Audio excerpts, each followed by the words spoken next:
basically a drawing board is a wooden lattice work that's covered with paper. And that concept is ancient, there's no question about it. If you look at early examples in architecture, in certainly China, perhaps Central Asia as well, perhaps in India, the whole idea of creating a lattice work and putting paper on it as a way to create a window, a door, so letting light into a room but still protecting it to a certain degree, is basically the concept. You're stretching paper over a wooden frame. So obviously it's an antique idea.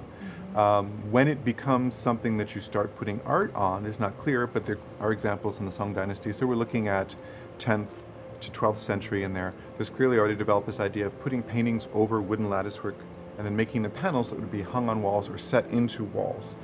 When it separates from something that's used as a format like a stretcher for Western painting to display an art object to something used as a tool to prepare those objects, it's an interesting question.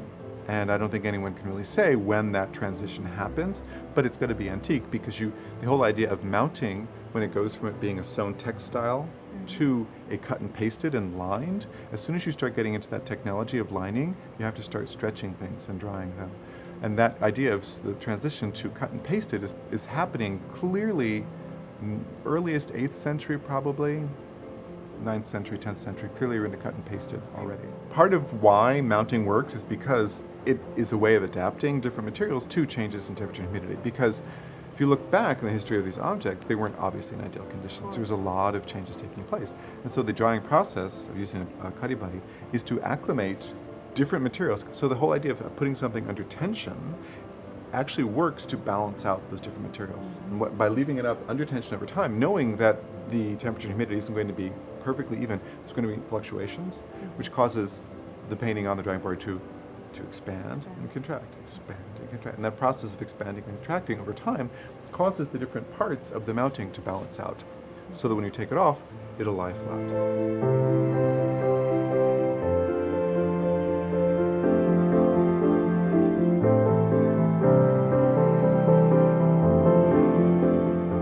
Lattice work which gives you a rigid structure but ideally lightweight, so it's easily moved around, but you need a flat surface, and so you cover it with layers of paper, and the idea is that you're covering the paper to build up a surface that is both strong, can take the tension of applying a painting to it, it can have things pasted onto it and removed, but as well it's flexible, it's going to move, that surface is going to be rather dynamic and move with temperature and humidity changes, which is exactly the characteristics you want. So you start by essentially stabilizing the wooden lattice work by the first layer, which is called the honeshibari, which is basically pasting a layer onto the bones. And if you think about it, the lattice work is the bones, and you put paste all over the lattice work, and then you lay paper on top of that.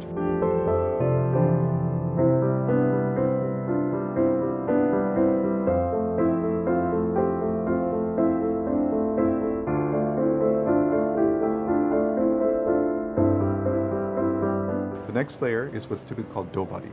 The idea is that it's a layer that protects that inner lattice work, and you cover that whole inner part of the lattice work with this paper, because putting the clay in the paper makes it work better as a buffer against temperature and humidity change. So basically what you're doing is you're protecting that lattice work on the inside of the core from reacting immediately to temperature and humidity changes. If the core moves a lot, it could cause the paper to tear, or it could cause warping, which you don't want either of.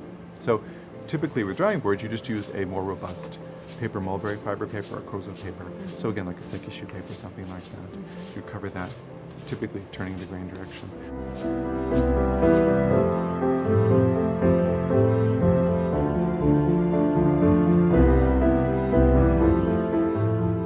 The next one is called the minokake, and a mino is a traditional raincoat.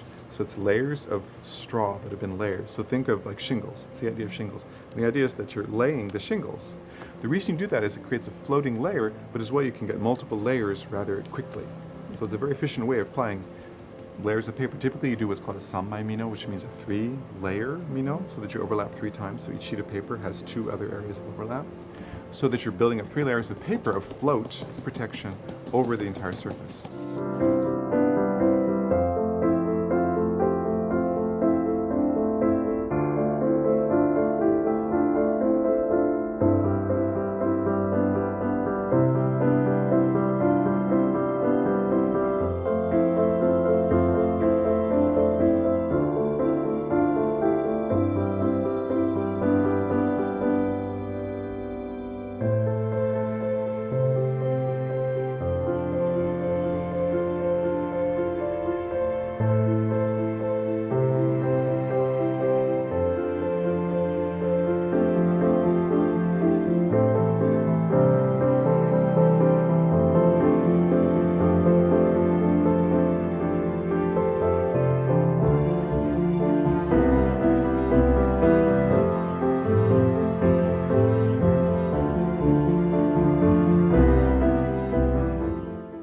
next layer is a completely pasted out layer, which goes over the entire surface. And that's called mino shibari. Shibaru means to completely paste something over, and it's going over the mino layer. So what happens is, since they're overlapping triple layers, when you put that pasted layer down, you're only attaching it to a third of each sheet of paper. So underneath it, it's floating, though the top is all pasted together and it's taut. Every time you put on a pasted layer, because it's under tension, it will dry and create a lot of tension and that hard drum-like surface, which is what you want.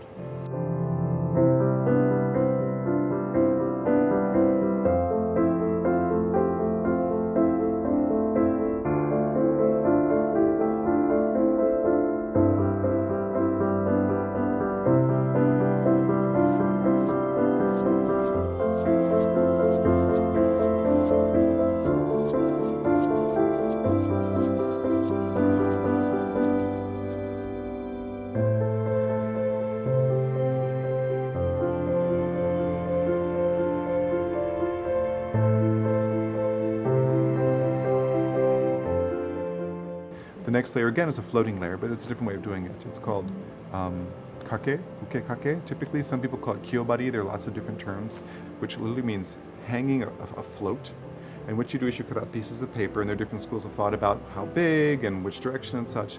But ideally, you would put on 2 layers of floating paper, and the idea is that there's only paste around the edge of each sheet, and then you slightly overlap them.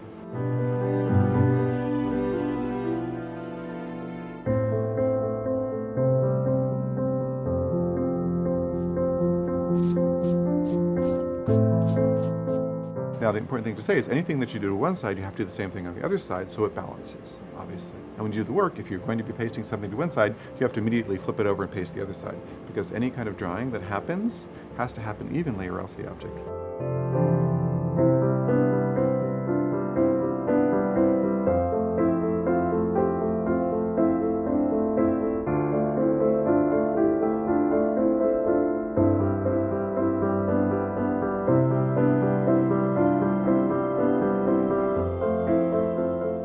On top of that, you do the shibari. You do that layer of completely pasted piece of paper, and that as well would be all feather cut. From this point, everything's feather cut. Okay. And then you put that to seal the entire surface, both sides of the screen. Typically, you would do 2 or 3 of these final pasted layers to create a really hard coated surface. As well, we would mix some of the persimmon juice into the paste when we were applying the shibari layer, so that you get really good adhesion, and that because that persimmon juice will cause that adhesive to hold really well and to be much less soluble, so that you get really good adhesion of the paste right inside those, typically in Studio 3 layers of shibari, which are all going over. Now, of course, you don't want those seams to fall in the same place, so you have to change the direction and often the size of your paper, but you don't want to waste paper.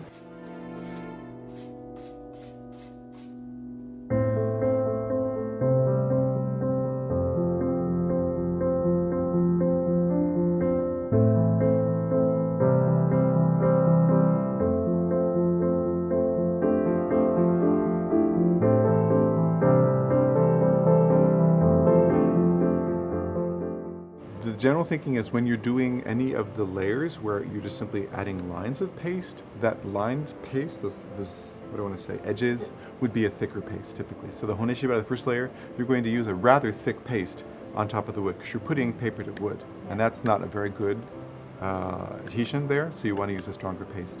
And any of the floating layers as well, you'd use a stronger paste. When you're doing a shibari layer, so you're coating the entire surface of the paper with paste, you'd use a much thinner paste. You would have it thicker, closer to the wood, and you'd thin those pastes out as you moved out, farther out. But typically, you want to make sure in a karibari that you're using a lot of good strong paste, because you want that karibari to hold together and function well for many years.